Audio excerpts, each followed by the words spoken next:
nome do Pai, do Filho e do Espírito Santo. Amém. Caros irmãos e irmãs, continuando nossas reflexões sobre as consequências do pecado de Adão para a humanidade, nós já vimos que uma pergunta que muita gente faz é de que maneira o pecado de Adão se tornou o pecado de todos os seus descendentes. Nós vimos que São Paulo é muito claro que em Adão todos pecaram. O gênero humano inteiro é em Adão como se fosse um só corpo, como se fosse um só homem. De qualquer maneira, o nosso catecismo deixa claro que, embora Adão e Eva tenham cometido um pecado pessoal, esse pecado afetou a natureza humana e, nesse sentido, é um pecado transmitido por propagação à humanidade inteira.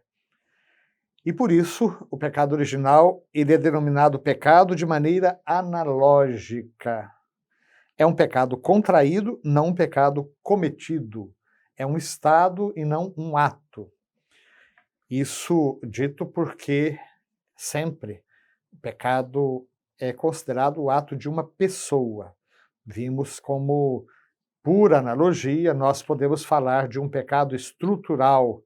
Por exemplo, uma casa que escraviza aqueles que nela estão. Essa estrutura é uma estrutura de pecado, né? Um país onde vigora leis contra a vida. Essa estrutura jurídica é uma estrutura de pecado. Mas tudo isso são expressões analógicas, porque o pecado é sempre o ato de uma pessoa. Assim também o pecado originado, aquele que é transmitido àqueles que vão nascendo, né? Ele não é um ato pessoal, a pessoa contrai o pecado, ela não o comete, não comete esse pecado. E assim chegamos ao parágrafo número 405 do nosso catecismo. O nosso catecismo lembra que o Concílio de Trento, no decreto sobre o pecado original, fala que o pecado original é próprio de cada um. Mesmo assim, esse pecado não tem em cada um de nós, em nenhum descendente de Adão, o caráter de uma falta pessoal. Não se trata de falta pessoal. A criança que nasce com o pecado original, ela não cometeu nenhum ato pessoal que lhe pudesse ser imputado como pecaminoso. Na realidade, o pecado original é muito mais a privação daquela santidade e da justiça originais que Deus sonhou para com a humanidade. Agora, o nosso catecismo lembra que a natureza humana, embora ela tenha sido muito machucada por essa opção feita pelo ser humano de ir contra o projeto de Deus, embora muito machucada, ela não está totalmente corrompida. Ela está ferida em suas próprias forças naturais. Ela está submetida à ignorância, ao sofrimento, ao poder da morte e inclinada ao pecado. É isso que a Bíblia chama, e particularmente São Paulo, de concupiscência. A concupiscência é essa propensão ao mal que existe na natureza humana.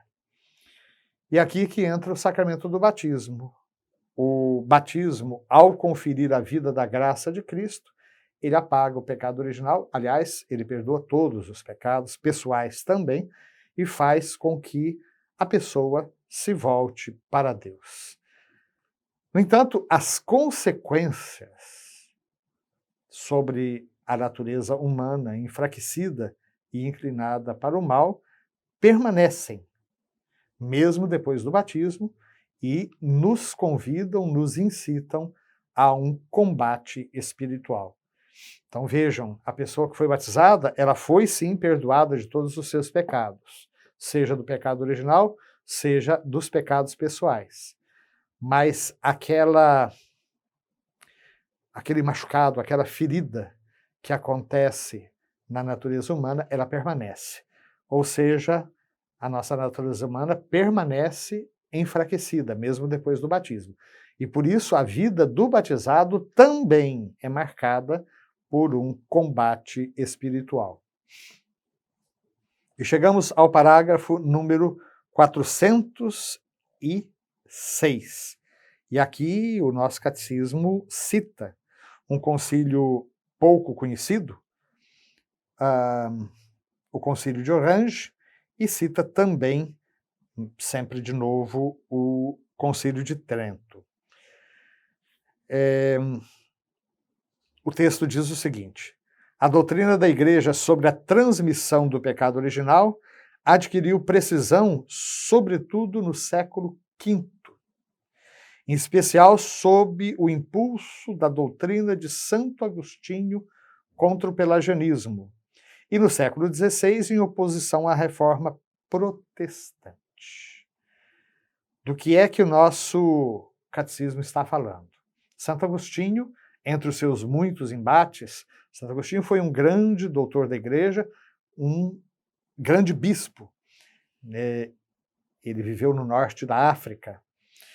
E entre os seus muitos embates, entre os seus muitos oponentes, estava Pelágio, que era um monge que sustentava que o ser humano pode, pela força natural de sua vontade livre, sem a ajuda da graça de Deus, levar uma vida moralmente boa. Ele, então, limitava a influência da falta de Adão apenas a um mau exemplo.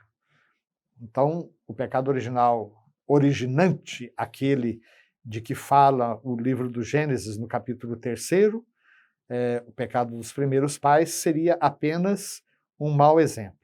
E a natureza humana, ela poderia, sem a ajuda da graça de Deus, pela sua força natural, levar uma vida plenamente agradável a Deus. E aí Santo Agostinho vai reagir falando sobre a necessidade da graça para reconduzir a natureza humana ao seu estágio de amizade com Deus. Da mesma maneira, os primeiros reformadores protestantes,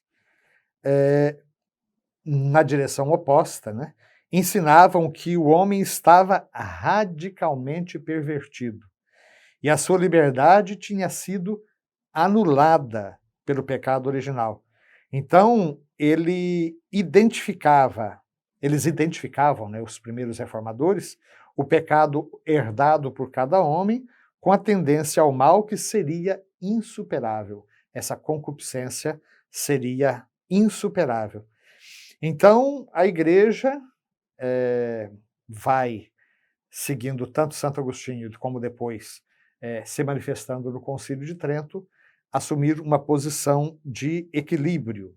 Ela se pronuncia especialmente sobre o sentido daquilo que foi revelado no tocante ao pecado original, no segundo Concílio de Orange, lá no século VI, no ano de 529, e no Concílio de Trento, no ano de 1546.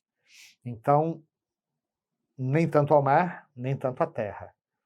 Certamente o ser humano precisa da graça de Deus, como insistia muito bem Santo Agostinho contra Pelágio, mas, por outro lado, a natureza humana ela não está insuperavelmente corrompida, de modo que a graça de Deus nos transforma, sim, a partir de dentro e não de uma maneira meramente aparente. Queremos pedir, então, ao Espírito Santo que ele nos convença sempre mais de como precisamos da graça de Deus e, ao mesmo tempo, que nos torne agradecidos, porque essa graça vem sempre ao nosso encontro. Amém.